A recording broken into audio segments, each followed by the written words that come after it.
My name is Margie Jantti. I'm the Director of Library Services, and it's with great pleasure to welcome you here to this particular exhibition. When this concept was first put to me, in many ways my eyes were open to the richness of the content that we have available to us within our own local collections, and then have them coupled with collections and content coming from other collaborators such as the Wollongong City Gallery. Today we have with us a number of people, but I'd really like to highlight some very special and long-standing members of the university here. We have Keith Tognetti. Welcome, Keith. We also have Harold Hansen from the UOW Alumni Honorees. We have John Shipp, who is the Museum Manager of the Illawarra Historical Society. Marissa O'Connor from the Wollongong City Library, and particularly from the Local Studies area. And we have Jade Kennedy, who will be speaking today. And we have a number of our guest presenters who are programmed throughout the course of this exhibition here today as well. So I extend my welcomes to Georgina Ellman, Michael Organ, and we also have Joe Davis here with us as well. There are other speakers, and you will have the opportunity to meet them over the course of this particular event. I would like to now call upon Jade to come and offer the welcome to country. Jade Kennedy.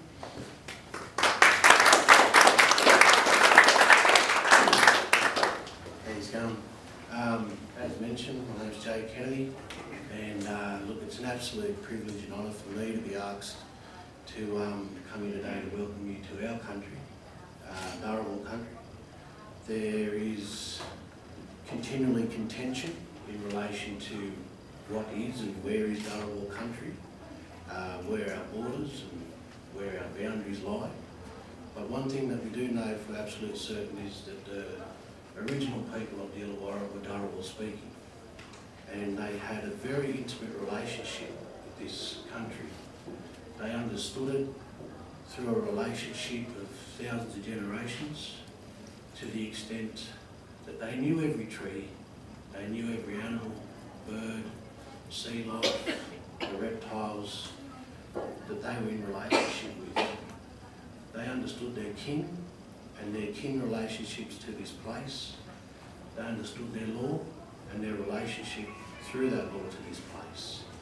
They understood the stories that defined and created this place, and it is through that relationship, and to be in conjunction with what you guys are displaying, it is through that exploration or explorative relationship that they are still to this day connected in that relationship. So for me, on behalf of my family and on behalf of my mum from this area, we say Yulangala, Yulangala, Yulangala, which is welcome. Welcome to the land of Buri, to the land of Biribiri, and to the land of Warrabinji Nandagari. Welcome to a place of history. Welcome to a place of my ancestors and my elders, who are the providers of our traditions, our stories, our dreams and aspirations. For this here Dharawal was and always will be our land and our relationship to this land. So thank you.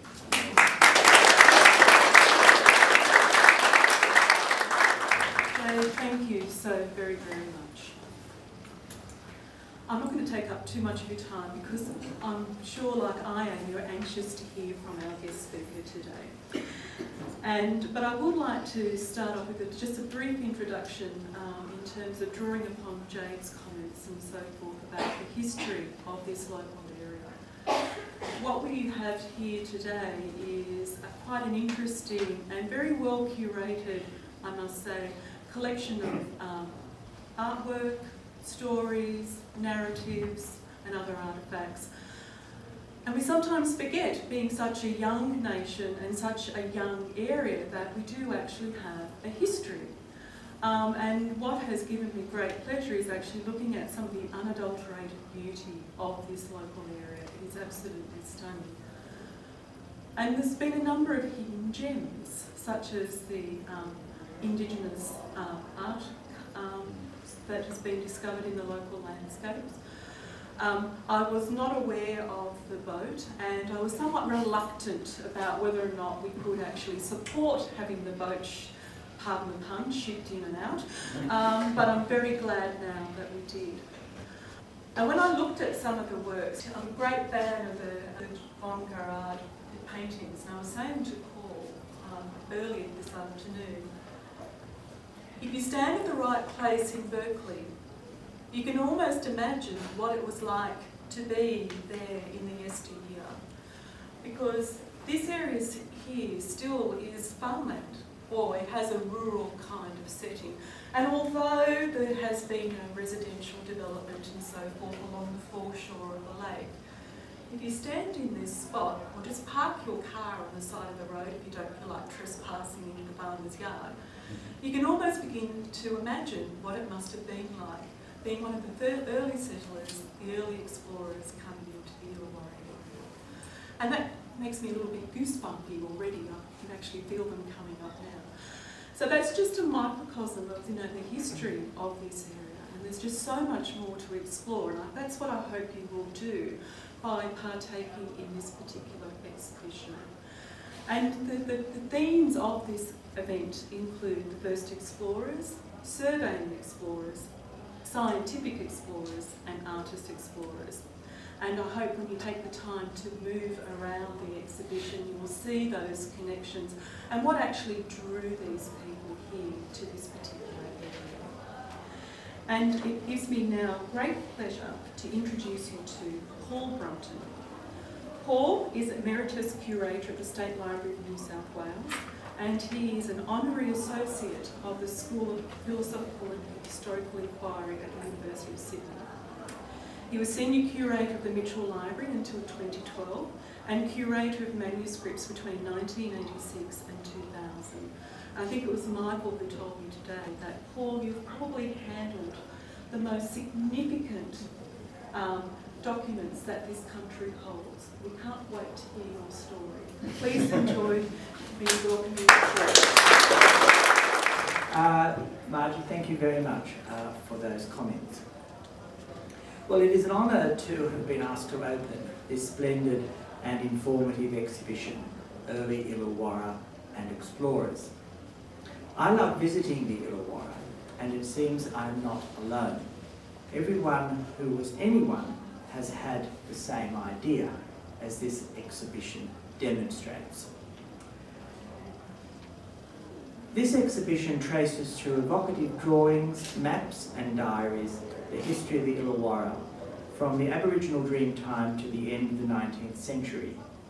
Early explorers, artists and scientists all left their impressions of this remarkable region, once called the Garden of New South Wales. James Cook, the first European to view and set foot on the east coast of Australia, desperately wanted to come ashore in the Illawarra.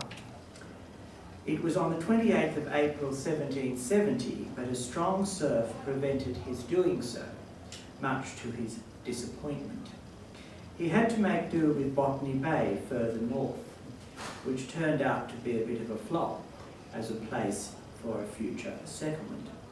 If he and his companion Joseph Banks had seen the beauties of the Illawarra for themselves, how could such an idyllic place not be recommended as the destination for the convicts, and Wollongong would now be the capital of New South Wales? That intrepid duo, George Bass and Matthew Flinders, were the first Europeans to set foot in the Illawarra. They were young men in their early 20s and accompanied by Bass's servant, William Martin, who was only 15. They made a beeline for the Illawarra in March 1796 in their tiny boat Tom Thumb, or rather, the Illawarra made a beeline for them when they were blown south from Sydney almost to Port Kembla.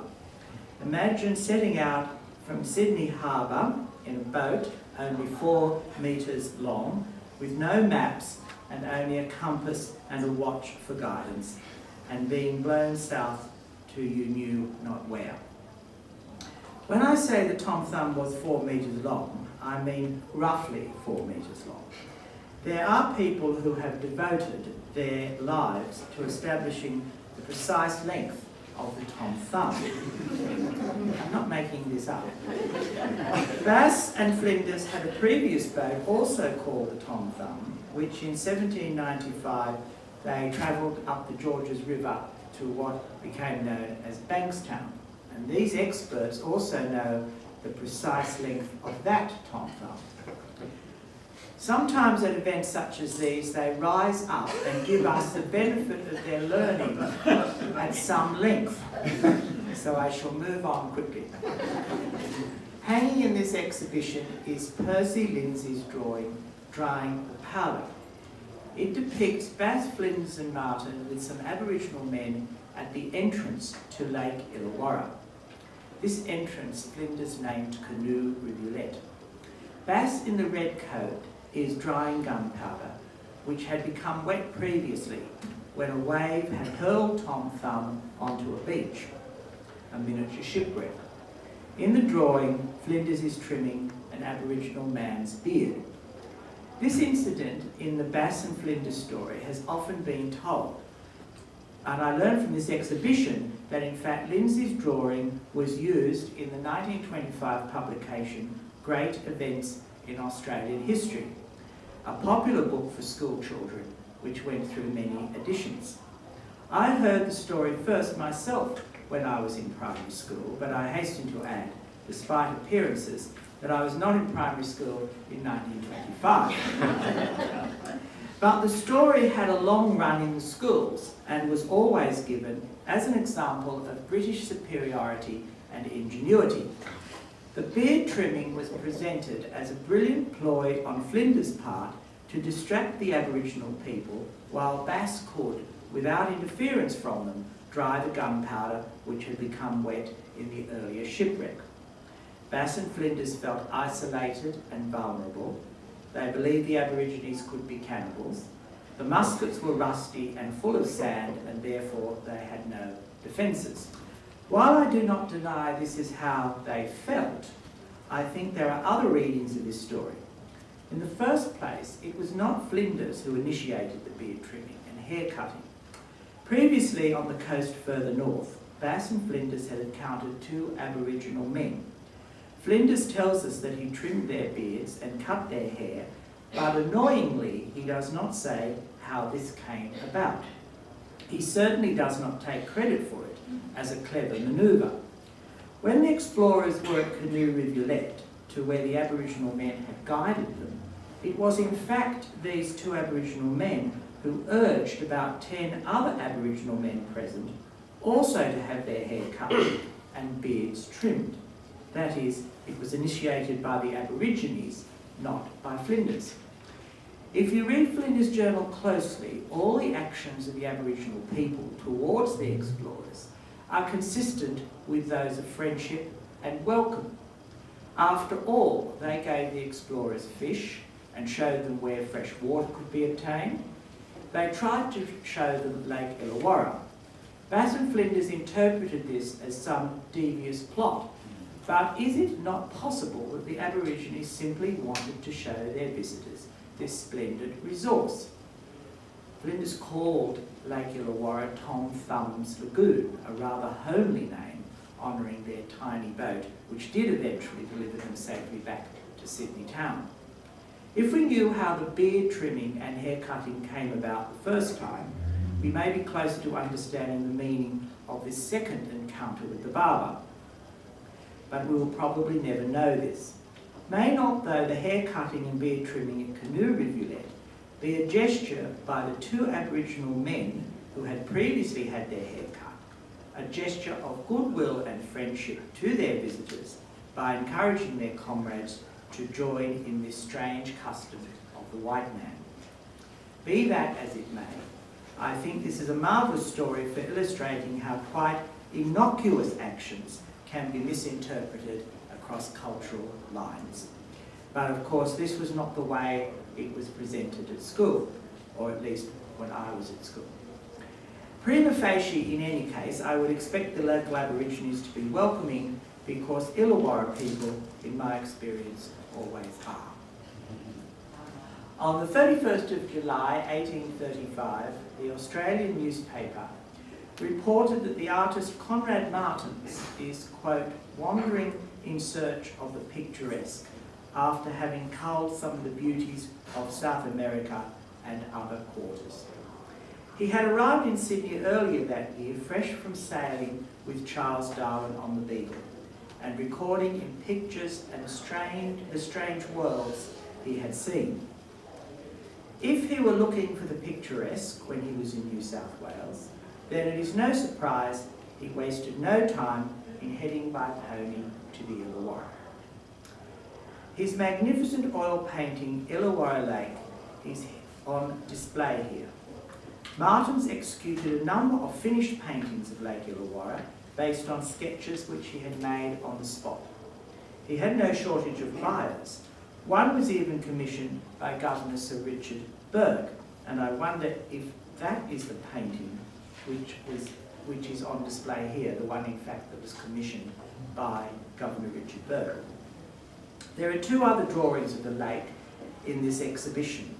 There is the 1841 view by John Skinner Prout and the 1859 view by Eugène von Gerard.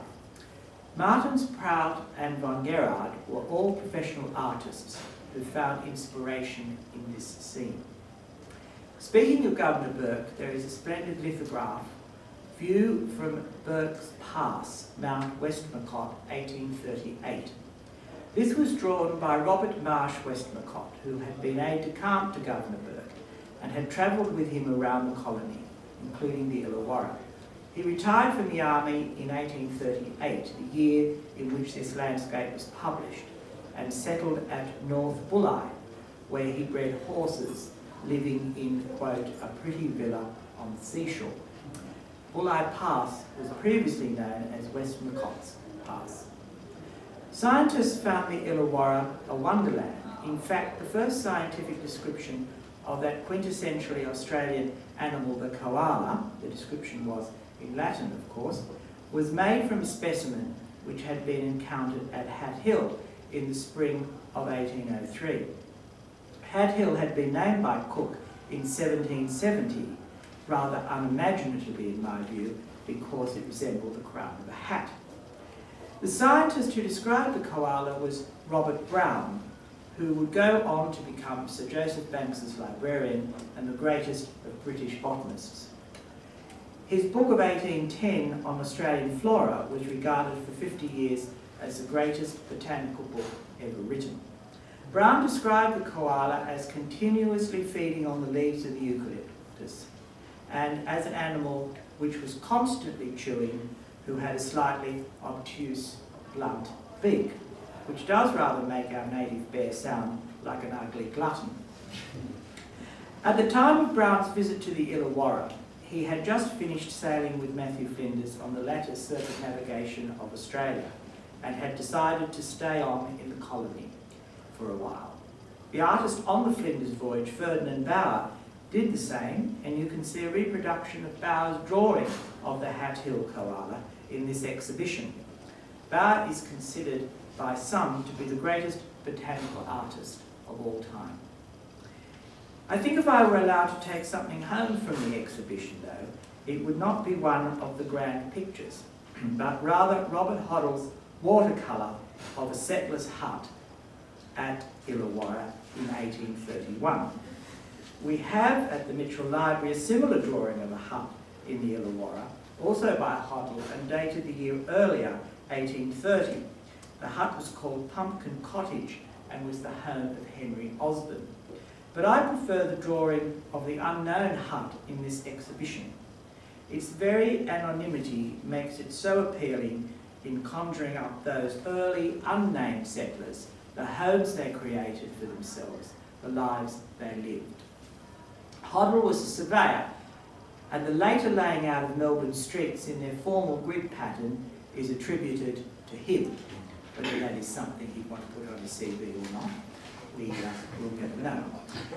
This exhibition is in the vernacular of Bobby Dazzler, and I pay tribute to the curators Michael Organ, Rebecca Daly and Stephanie Drummond. And I also pay tribute to all the other people whom I know it takes to put an exhibition together. What Alan Cunningham said of the Illawarra in 1818 could equally be said of this exhibition. It cannot fail to arrest the attention and admiration of the most indifferent observer.